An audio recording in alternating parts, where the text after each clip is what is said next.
Question समजून घ्या. चलो वेलकम ऑल.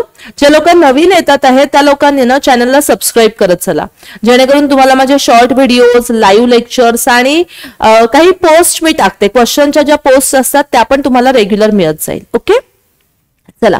तर काँग्रेसच्या कोणत्या अधिवेशनाला जागा मिळू नये यासाठी ब्रिटिश अधिकाऱ्यांनी प्रयत्न केला? संयुक्त गट ब पूर्व परीक्षा 2018चा क्वेश्चन आहे. कोणी सांगणार का आन्सर की मी द्यायचं? चलो आंसर देऊ मी. मुंबई, अलाहाबाद, मद्रास की Calcutta? I am going to give you answer Allahabad. Okay याचा आंसर काय राहता है? अलाहाबाद राहता है. ओके 1888 लक्षात घ्या.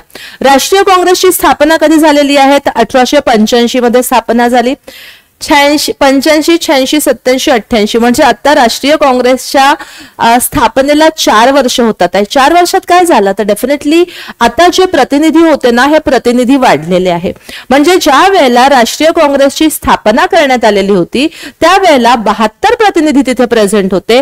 आता काय झालेलं आहे? तर आता यामध्ये नियर अबाउट काँग्रेस अधिवेशनाला 1248 प्रतिनिधी प्रेझेंट होते. ओके काँग्रेस अधिवेशनाला 1248 प्रतिनिधी प्रेझेंट.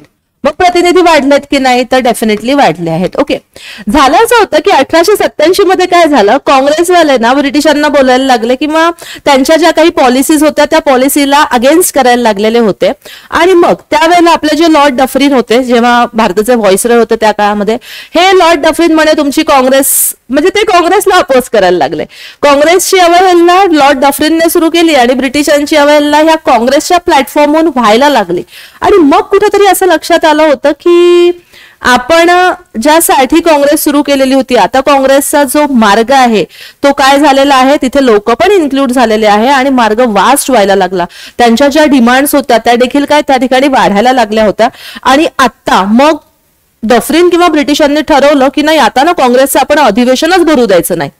ओके तर हा प्रयत्न करण्यात आलेला होता. ओके म्हणजे अलाहाबादचं जे अधिवेशन झालं 1888चं, त्यामध्ये असा प्रयत्न करण्यात आला की काँग्रेसचं अधिवेशन भरूच नये. आणि त्यासाठी प्रयत्न कोणी केला ते पण तुम्हाला सांगते.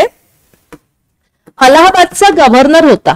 ओके अलाहाबादचे गव्हर्नर होते त्या काळचे, त्यांचं नाव होतं ऑकलंड काल्विन. ओके नाव काय त्यांचं? Auckland Colvin. त्याशिवाय बनारसचे एक राजा होते, हे अपोज मध्ये काँग्रेसच्या बनारसचे राजा होते, त्यांचं नाव शिवप्रसाद सितारे असं दिलेलं आहे. शिवप्रसाद सितारे वगैरे. तर आणि अजून एक व्यक्तिमत्व आहे जे आहे सर सय्यद अहमद खान. यांच्याबद्दल पण मी तुम्हाला मुस्लिम लीग ज्या वेळेला शिकवलं त्यावरचे क्वेश्चन्स घेतली, त्यावेळेला आपण याही बद्दल बोललेलो आहे. ओके तर सर सय्यद अहमद खान ह्या तिघांनी काय केलेलं आहे तर काँग्रेस विरोधी राहिले असं म्हणूया आपण. ओके काय राहिलेलं आहे तर हे तिघं काँग्रेस विरोधी राहिले आणि मग यांनी ठरवलं की नाही आपण काँग्रेसचं अधिवेशन होऊच द्यायचं नाही. आणि त्यासाठी त्यांनी काय केलेली आहे, एक असोसिएशन स्थापन केली, त्याचं नाव आहे युनायटेड इंडिया पॅट्रिओटिक असोसिएशन. ओके मग मला सांगा काँग्रेस विरोधी काम करणारे जर लोक आहेत तर काँग्रेसच्या सपोर्टमध्ये पण काम करणारे लोक होते की नाही? तर काँग्रेसच्या सपोर्ट करणारे एक व्यक्तिमत्व होते जे होते दरभंग्याचे महाराज. सपोर्टर कोण आहे? दरभंगाचे महाराज आहे, त्यांचं नाव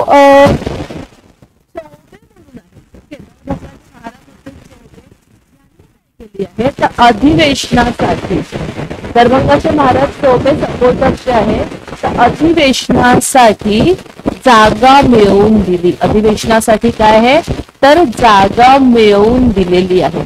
आणि ही जागा पण पर्टिक्युलर आहे ना, लॉथर कौन्सिल या ठिकाणी. ही जी जागा होती ना ही जागा कुठे आहे म्हणजे विचारणार पण पण असं माहिती तुम्हाला.